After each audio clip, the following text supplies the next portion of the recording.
যাকে দেখি নাই তাকে ভালোবাসি, এই ধরনের মানসিকতায় এরা আক্রান্ত না। আচ্ছা, এই দেখার মধ্যে দেখলে পরে বিএনপি খুব একটা সুবিধাজনক অবস্থানে নাই এদের কাছে।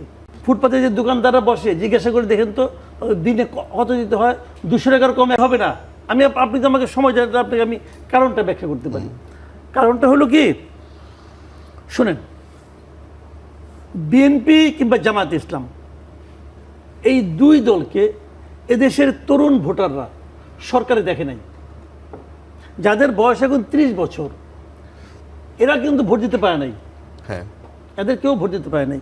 এদের সংখ্যা মিনিমাম 4.5 কোটি ভোটারদের মধ্যে, যারা নাকি 4.5 কোটি লোক এই বছর প্রথমবার জীবনে ভোট দিবে। এরা বিএনপি এবং জামাতের রাজনৈতিক কর্মকাণ্ড সম্বন্ধে পরিচিত না।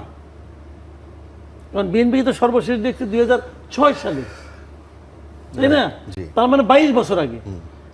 যার বয়স 30 বছর, তখন তার বয়সের 8 বছর, সে কি বুঝে? কিচ্ছু বুঝে না।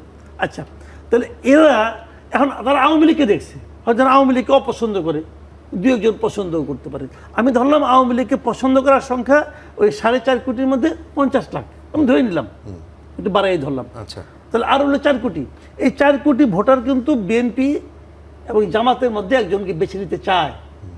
তারা এই দুটাকে কখনো দেখে নাই, ওইভাবে সক্রিয়ভাবে দেখে নাই। এরা দেখছে কবে? 2024-এর 5ই আগস্টের পর থেকে। 24-এর 5ই আগস্টের পর থেকে এরা বিএনপি এবং জামাতকে ভালোভাবে বোঝার, দেখার চেষ্টা করছে এবং দেখতে পেয়েছে।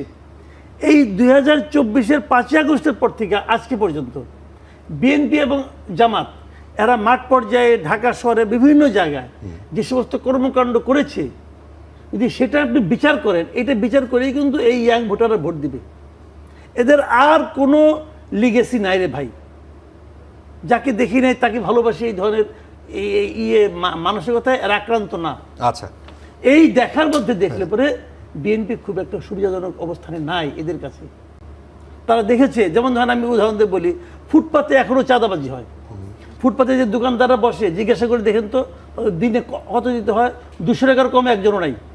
আগে কত ছিল আওয়ামী লীগের? আগে এরকম ছিল, 150-200 টাকায় ছিল। এখন বড় বাইরের 200 থেকে 300 হয়েছে, 200 to 300 এর মধ্যে ফ্ল্যাকচুয়েট করে। এই টাকাটা কোথায় যায়? কেউ না কেউ তো তুলে। কে তুলে? ছাত্রলীগ তুলে, ছাত্রলীগ, যুবলীগ, শ্রমিক লীগ, এরা তুলে, এরা কেউ তুলে না। তাহলে ওইটাকে কে প্রতিস্থাপন করেছে? অন্য কেউ করেছে। কে করেছে? ওরা আমাকে নাম বলতে চায় না, আমি আর জানতে চাই না, কিন্তু আমি তো ধারণা করতে পারি কে তুলছে। তো এখন যারা তুলছে তাদের প্রতি কি তাদের সিম্প্যাথি বাড়বে? বাড়বে না। আবার এর বিপরীতে জামাতের পক্ষ বলতেছে যে আমরা কিন্তু কোনো চাঁদাবাজি করবো না, হ্যান করবো না, তো বলতেছে তো ওরা এটা মিলিয়ে নিচ্ছে যে হ্যাঁ তাই তো, ওরা তো চাঁদাবাজি করতে আসে না। এখন আসে না বলে নির্বাচনের পরে আসবে না সেই গ্যারান্টি কিন্তু নাই। কিন্তু এখন তো আসে না রে ভাই। তো এইটা কিন্তু মানুষ মেলাবে ভাই। এবং এই কারণে আমি বলছি যে এখন আর সময় খুব বেশি একটা নাই।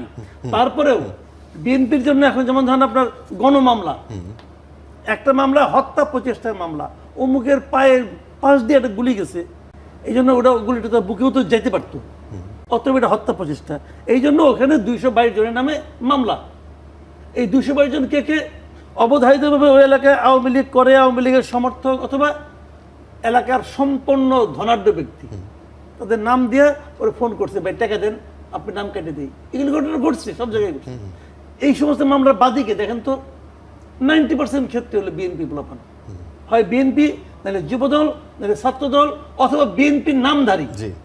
তো এই বিষয়গুলো কিন্তু এই ইয়াং জেনারেশনের মধ্যে, যেমন ধরেন যারা নাকি বিএনপি অনেক আগের থেকে করে, বয়স্ক লোক, আমাদের মতো বয়স্ক, তাদের মধ্যে কিন্তু নাকি লিগেছে। তারা মনে করে না জিয়ার দল, খালেদা জিয়ার দল আমরা করেছি একসময়, অতএব আমরা দেব।